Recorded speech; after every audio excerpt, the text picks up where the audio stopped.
Wire, string, cord, ribbon, mesh, and thread. Today's your chance to try the newest in stringing materials on beads, baubles, and jewels. Judy Hendricks of Fire Mountain Gems and Beads is joining me now. And Judy has what's new and exciting in the world of cording and new mesh, and you're going to bring us up to date, aren't you, Judy? Yes, I am. And instant gratification. We need those sometimes. Yeah.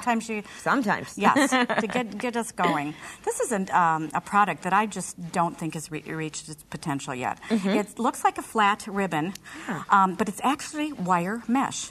It is? Yes, and if you pick it up, it's even got a little bit of weight to it. So that's an advantage. It's really a neat product. And it stretches, so it completely changes your stringing projects. Look at this bead. See, now you wouldn't think that it's hollow on the inside. No, it is. And when you push this in, it goes all... Oh, look at that. And you can start doing really amazing things with it. This is a piece that I just kind of pulled apart and knotted so that you can see what happens, but that's mesh all the way around it.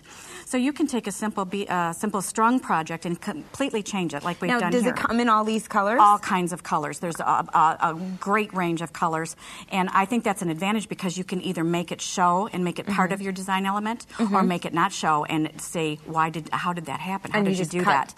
Cut the lengths off of it, and you use your same crimp beads just like if it was wire. So these are some of the bracelets and necklaces that we just strung and twisted it because it's wire, it will stay. It's a wire mesh, twisted it in between. This one we actually twisted and put a spacer bar in. But doesn't it make it look antique? Because the beads underneath have the gold or whatever. This one I love because it looks like they're suspended in there. Oh my goodness, they're not? No, what we did is we took a regular stringing wire and a crimp and a bead and a crimp, right? Here. And it's all inside, but from a distance it looks like it's... I mean, I'm pretty close to it, and I have to really look to actually see that. So it's a whole different incredible thing on an illusion necklace. Instead of, it's very, very unique. And I've also been playing with freeform on the rock there. Oh, look at this. Isn't that something? Because it stretches, I was able to put the rock inside of there. You don't really see the rock. So you can put something that large. That's in just one of these. Absolutely. And even on this particular one, on the top, it was a little large, so I cut the wire, and then I strung beads through it to pull it back together. This is new and exciting. Yes, it is. What else do you have for us today? Okay. Oh, let me take this. Ribbon. I think we all remember Grandma's cameo that hung from the... I love ribbon. I do, too, and we're going to update a little bit. I love this. It stretches. Is that the coolest thing? That's great. Now, why would you prefer it to be stretchy? What if you're wearing it as a choker and you move? It doesn't. It's not choking you, right? And same with the watch or a bracelet or something. If you were, you don't have to worry about sizes. I did a watch, and what I used is a pin type watch. This is stretches, and all you do is run it underneath the pins. Right, yeah. Okay, and then I started embellishing over the pin, so I didn't have to do any gluing, anything. Because the pin, these hold it in place. And then I take my ends, which are special ribbon ends. You put a little bit of glue in there. And they have the little teeth? The little teeth, and squish it together. And you can have a watch in every color to go with every outfit.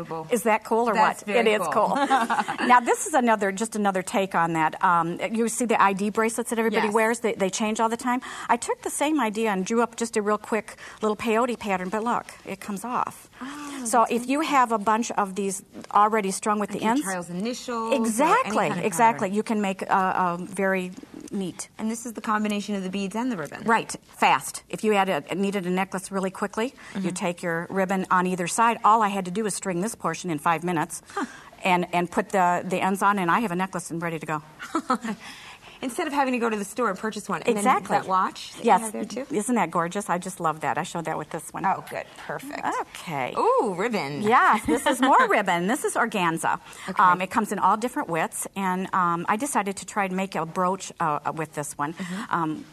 And so what I did is found a finding that had lots of holes in it. And so I could use it. It could be anything. This happens to be mother of pearl. I added some dangles first. And then what I do is you take a running stitch with your thread along the edge of the organza, and look what happens. Is that cool or what? That is so cool. So you can make it as thick or as little as you would like. Gosh, that's easy. Isn't it? Yes. So what I did is I made sure it's round and I sewed it together. Leaving a little hole. I'll set this on here, sew it through the holes. Then I made a little tiny one. Oh, look at that. And put that in the center, sew it through the holes. flip it over, put your pin back, and you are good to go. How much money have you just saved now as well? Isn't that and pins the truth? are everywhere. And all your jackets now have the roses on it. And you have some other examples, too. This one, I decided I would try a set. So I bought just a very inexpensive little handbag, and I did the brooch first, and then I decorated it with a few of the same kind of flowers. Wow. And then the choker? Yes. Don't you think that would be great for a prom? That is perfect for a prom. And you can make it any color that you wanted and then embellish it with all kinds of beads and dangles. And I even used the Swarovski on the side to give it the sparkle. I used the fabric glue and put the glue on the velvet ribbon. And offset it a little bit. And then we have two other examples right here. Yes, I wanted you to see the difference of just a classic necklace on the two different, the organza and the velvet ribbon. And the top one, the other one, I actually took wire and ran it through the edge of the black velvet. That's beautiful. That's great. Just something to play with. Yes, these are also new, updated, and exciting. Right. Thank you so much, Judy. You're welcome. Well, let's see what tips Katie has for working with leather cording coming up next.